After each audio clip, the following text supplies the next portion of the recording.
ঐশী মুখোপাধ্যায়ের কাছে চলে যাব। ঐশী, যে অন্ধকার তাদের জীবনে নেমে এসেছে, চাকরিহারা শিক্ষাকর্মীরা তারা চাইছেন যিনি তাদের বিষয়ে যারা সিদ্ধান্ত নিতে পারবেন, হয় মুখ্য সচিব বা মুখ্যমন্ত্রী, তাদের সঙ্গে দেখা করতে তাদের কাছে তারা এই ডেপুটেশন পৌঁছতে চাইছেন। কিন্তু সর্বোচ্চ আদালতের নির্দেশ মেনে রাজ্য সরকার কাজ করছে, এসএসসি কাজ করছে, বারবারই সেই কথা বলা হচ্ছে। সেখানে সর্বোচ্চ আদালত স্পষ্ট নির্দেশ দিয়েছিল যে অবিলম্বে এদের চাকরি যাবে, তার কারণ বৃহত্তর ষড়যন্ত্র হয়েছে গ্রুপ সি গ্রুপ ডির নিয়োগের ক্ষেত্রে।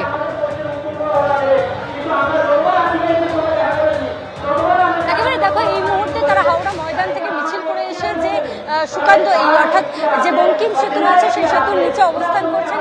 এখানে কিন্তু তাদের বিক্ষোভ কর্মসূচি চলছে। আমি দেখাতে পারবো সন্দীপ সাধুকাকে ছবিটা, যে তাদের বিক্ষোভ কর্মসূচি কিন্তু চলছে এবং তাদের পক্ষ থেকে যেমনটা জানানো হয়েছে যে মুখ্য সচিব কিংবা মুখ্যমন্ত্রী এছাড়া তারা কারোর সঙ্গে দেখা করবেন না এবং তাদের যে দাবিগুলো সেগুলো জানাবেন।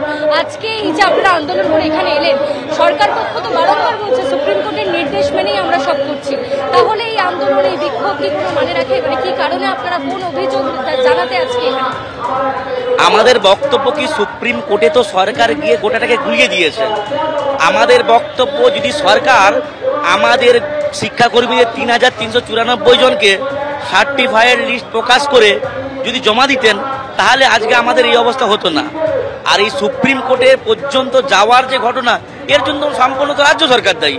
রাজ্য সরকারের অপদার্থতা এবং সেই সঙ্গে সঙ্গে চুরির জন্যই আজকে আমরা এই জায়গায় দাঁড়িয়েছি। তাহলে চিহ্নিত করার দায়িত্ব কার? আর সবচেয়ে বড় ব্যাপার, আমাদের অবাক লাগে বিচার ব্যবস্থার প্রতি, যে আমরা যাদের চিহ্নিত করতে অযোগ্য ছাড়া, অযোগ্যরা তো চিহ্নিত অযোগ্য রয়েছে, তাহলে যারা চিহ্নিত নয় তাহলে তাদেরকে আমরা কি করে চাকরি থেকে সরিয়ে দিতে পারি? তাহলে আমাদের বক্তব্য, সরকার তার মিরর ইমেজ প্রকাশ করে 22 লক্ষ ইমেজ প্রকাশ করে আমাদের অবিলম্বে ৩,৩৯৪ জন শিক্ষাকর্মীকে চাকরিতে পুনর্বহাল করতে হবে এবং রিভিউ যে আছে ওই রিভিউতে সার্টিফাইড লিস্টটা দিতে হবে। গতকালও হাইকোর্টে সরকার পক্ষ বলল তাদের হয়ে যারা অযোগ্য।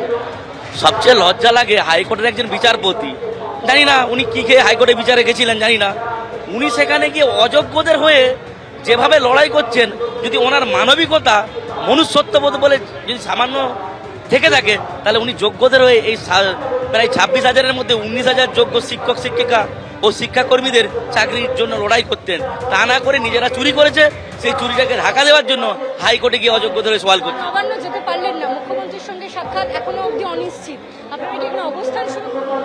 এরপর আমাদের নেতৃত্ব যারা রয়েছেন, সেই নেতৃত্বের সঙ্গে আমাদের নেতৃত্ব শুরু করে আমরা সম্ভবত এখানে অনশন শুরু করবো, নাহলে তো আমাদের আর কোনো পথ নেই, আমরা তো সব হারিয়ে ফেলেছি। একেবারেই কোনো পথ নেই তাদের সামনে। শিক্ষাকর্মীরা, চাকরিহারা শিক্ষাকর্মীরা তারা এমনটাই বলছেন এবং উত্তর তারা খুঁজতে চান। নবান্ন অভিযান তারা করছেন। ইতিমধ্যেই বঙ্কিম সেতুর নিচে পুলিশ তাদেরকে আটকেছে। শান্তিপূর্ণ এই নবান্ন অভিযান, যেখানে তারা হয় মুখ্য সচিব বা মুখ্যমন্ত্রী এদের সঙ্গে দেখা করতে চান। ঐশী, ধন্যবাদ। অর্ণব, তোমাকেও ধন্যবাদ।